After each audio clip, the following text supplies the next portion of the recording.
Alright, welcome to the Stampscapes lab.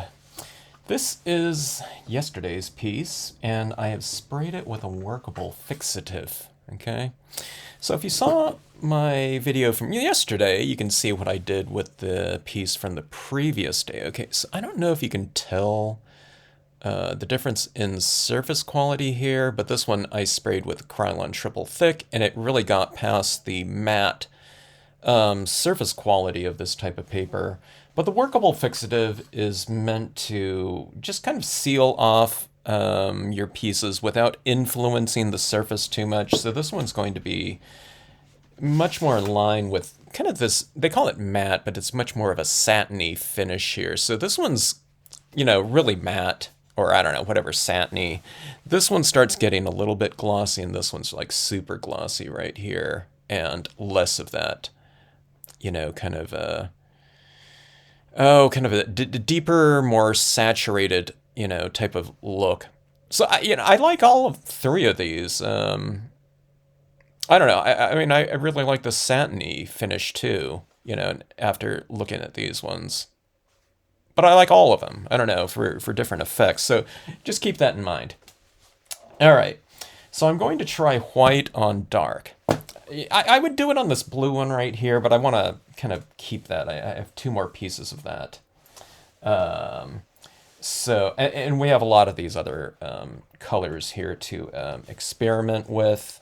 So, working light on dark. So I'm going with, a fairly deep one to contrast against white. I don't want to use white on this. I just don't think it's going to work. I don't know what's going to work on this one, but we'll figure it out. But let's see how this works. Okay, so this is going to be the Brilliance White. And if you don't know, if you haven't been watching these videos, Brilliance will dry on these types of surfaces just fine. And that's why we spray seal them afterwards. Well, they dry in it, but they don't adhere to it. Okay, that's why we spray seal. All right. All right, so if you... Most of us have not used a thick style of pigmenting on kind of a non-porous, slick surface. Now, this one right here, like I said, it's matte, okay? So it's not quite as glossy and slippery as something like, for example, a mirror cardstock like this, but just, I don't know, practice it on a, little practice piece, just stamp down. Because I'm saying that because when you go like this, it's easy to kind of skew it because it's not, the media isn't getting absorbed into the surface here. So it's easy to kind of go like this, and that ink is fairly thick.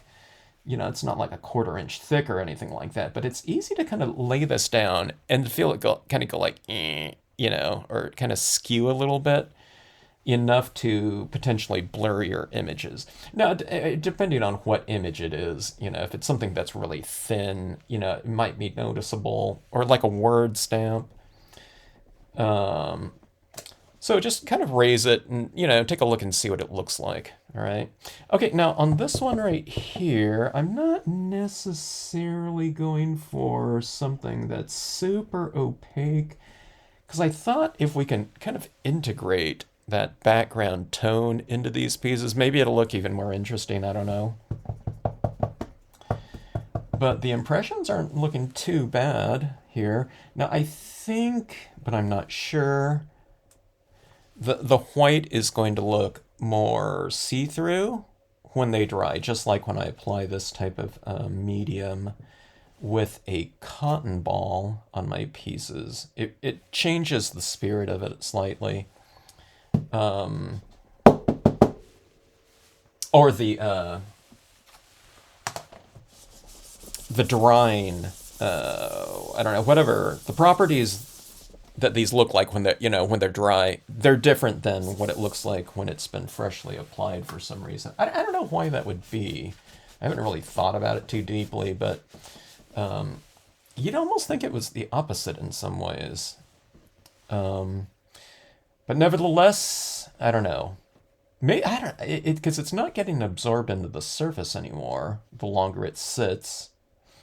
At least in my applications. So I don't know. Well, just keep that in mind. That could work for, for a benefit too. Okay, so I'm just going to use the same imagery that I used yesterday on this piece. Okay, I'll go for the leafless pine large here. I'm not using the whole thing. I'm just using about, I don't know, maybe half or 3/5 in this case. And I'll use an even smaller portion here in this impression, this next impression. We'll go like so. And I think this, I don't know, I think this is a pretty good combination of imagery here, or usage of imagery in terms of a reverse impression, meaning light on dark, or in this case, white on, I don't know, it's like a greenish gray or something like that, I don't know. But I think that looks pretty cool like that. All right. I am going to try some other things. I'm cleaning off my stamps here. I am going to try this word stamp up here, okay? This one is, when is it is darkest, we see the stars. One of those kind of optimistic quotes.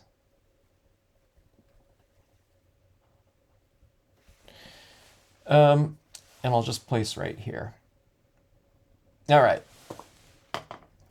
If I skew it or blur it, it happens to me, even, even when I'm kind of anticipating, kind of a slippery type of, potential application.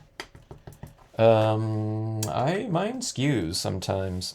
So if that happens, you can just wipe it right off, okay? If we haven't spray sealed it or anything like that. But like I said, if you just need to, just spray, or just wipe it off, and it should come right off. Sometimes you can even wipe it off even after it dries. Okay, you're saying, well, hey, when it is darkest, we see the stars. Well, where's the stars? Okay, so I'm getting to that. I really like this quote in this, kind of reverse impression. Actually, it wouldn't look bad in this one, too. When it is darkest, we see the stars right here on the blue. But let's see. I'm deciding in my head if I want to do the application with the bleed-proof white, or if I just want to apply it with my pens, acrylic paint pens, okay?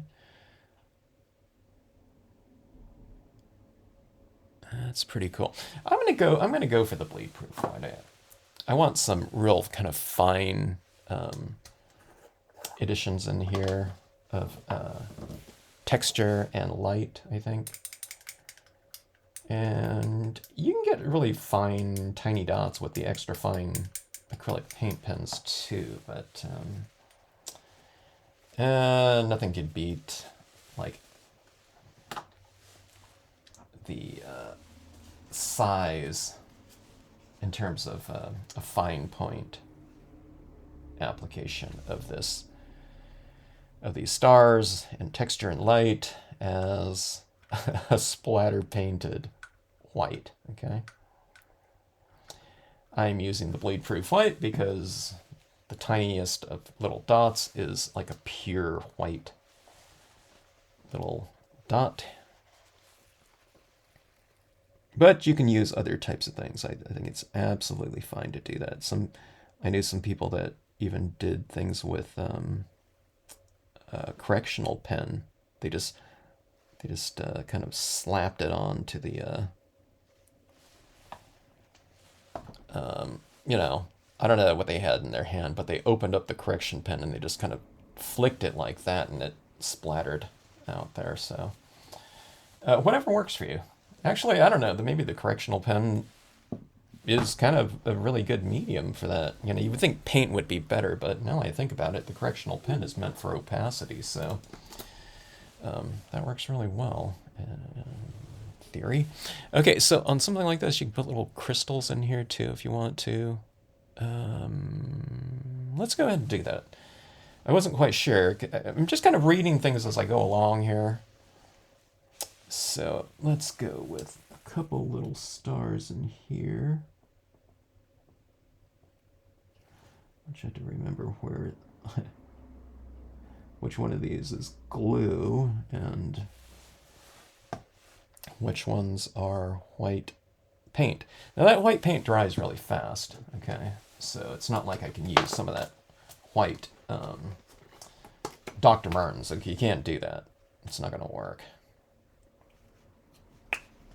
Okay, so just some clear crystals.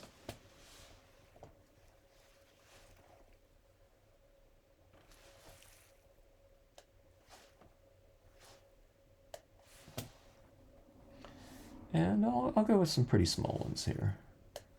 Maybe I'll add in a slightly larger one just for a little bit of size contrast. I'm doing this upside down so I don't put my hand, you know, into the white, okay?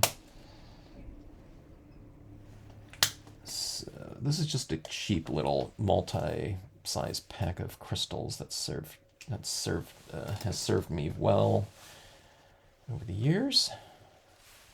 Or the past couple years at least. So you have those crystals in there like that. So look at that background like that.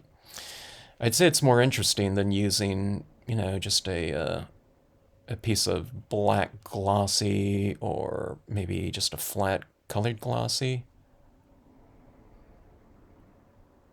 You know, like a deep blue or something like that, which would be absolutely fine for this type of composition here, but I don't know, there is something to be said for variation and reflected light coming off of your cards like that. So, I don't know, fun stuff, and definitely a quick and easy type of card.